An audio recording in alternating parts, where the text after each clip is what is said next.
समझता हूँ, हालांकि ये उनके दल का अंदरूनी मामला हो कि इन्हें अध्यक्ष बनाते हैं नहीं, जाहिर तौर पर, लेकिन अगर आप इसका थोड़ा विश्लेषण में इसके जाएं तो ये मैंडेट से जुड़ा हुआ भी लगता है। 40 सीटें आईं, बीजेपी अचानक में बहुत आक्रामक रुख में रही और अरुणाचल वाली घटना हुई जाहिर तौर पर। और हमने बार बार कहा कि नीतीश जी हमारे साथ भी रहे हैं, हमारे विपक्ष में भी रहे हैं, लेकिन जिस बेबसी में उनको काम करते देख रहा हूँ, वो बेबसी हमारे लिए भी एक विपक्ष के रूप में हमारे लिए खुशी का विषय होना चाहिए। लेकिन हमें लगता है कि कोई भी राजनीति में कोई भी दबाव हो, मैं समझता हूँ कि ये इसकी पटकथा कई और अभी आगे चल के खुलेगी, अभी इंतज़ार करना होगा। इस रद्दोबदल क्या हो सकता है? अब देखिए, रद्दोबदल, आप ये बात सवाल मुझसे पूछ रहे हैं कि अरुणाचल में जदयू के 6 विधायक मिला लिए जाते हैं, उनको कोई ज़रूरत नहीं थी। लेकिन ये जो बीजेपी है ना, इसका चाल चरित्र और चेहरा बिल्कुल नया वाला। इनकी जो हंगर है टू हैव एब्सोल्यूट पावर, कोई कुछ ना बचे। हालांकि दूसरी तरफ ये भी कहते हैं विपक्ष बरगला रहा है, लेकिन जहां मौका लगता है एक विधायक पर ये सत्ता में आ जाते हैं, हार के भी सत्ता में आ जाते हैं, जीत को तो खैर सब आते हैं। तो इस बीजेपी को समझने के लिए मुझको लगता है कई पीएचडी होगी, कई डॉक्टरल अध्ययन आएंगे। लेकिन जेडीयू के अंदर दल सी आई कि गठबंधन के लिए ये ठीक नहीं है, भविष्य की राजनीति के लिए ठीक नहीं है जो उनके विधायक को तोड़कर बीजेपी में मिला लिया। हालांकि हम ये सुनना चाहते थे माननीय मुख्यमंत्री जी से, उन्होंने कुछ नहीं कहा, उनके प्रधान महासचिव ने कहा। और इस बात के क्या मतलब है कि आप गठबंधन में हैं और प्रतिकार भी आपका किंतु परंतु के साथ हो, अगर मगर के साथ हो, इफ बट के साथ हो, तो ये प्रतिकार नहीं दिखता है।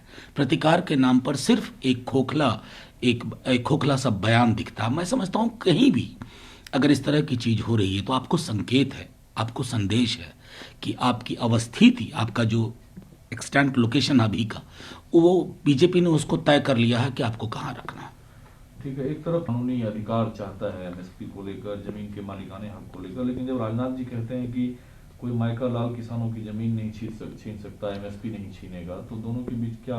नहीं, मैं तो सीधे तौर पे कहता हूँ कि कई दफ़ा जब सरकार बहुत संकट में होती है, खास करके इस तरह के मुद्दों पर, तो राजनाथ सिंह जी याद किए जाते हैं।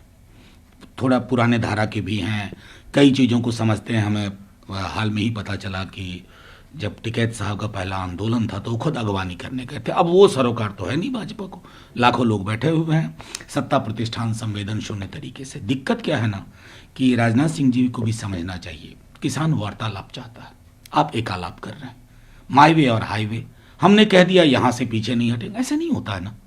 लोकतंत्र में संवेदनाएं जीवित रहनी चाहिए।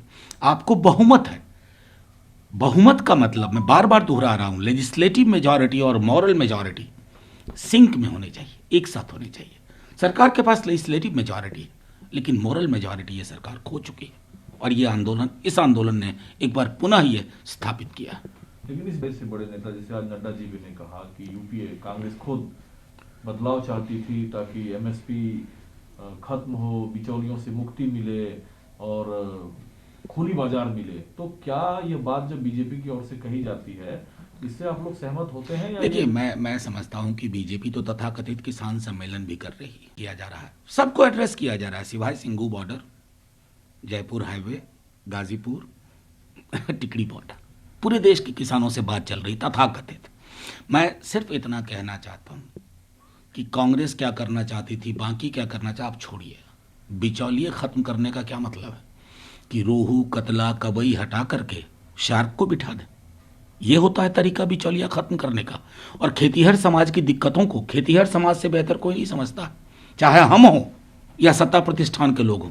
हम में से किसी को ये दावा नहीं करना चाहिए कि किसान और किसानी को हम किसानों से बेहतर समझते हैं, चाहे नड्डा जी हो या कोई हो।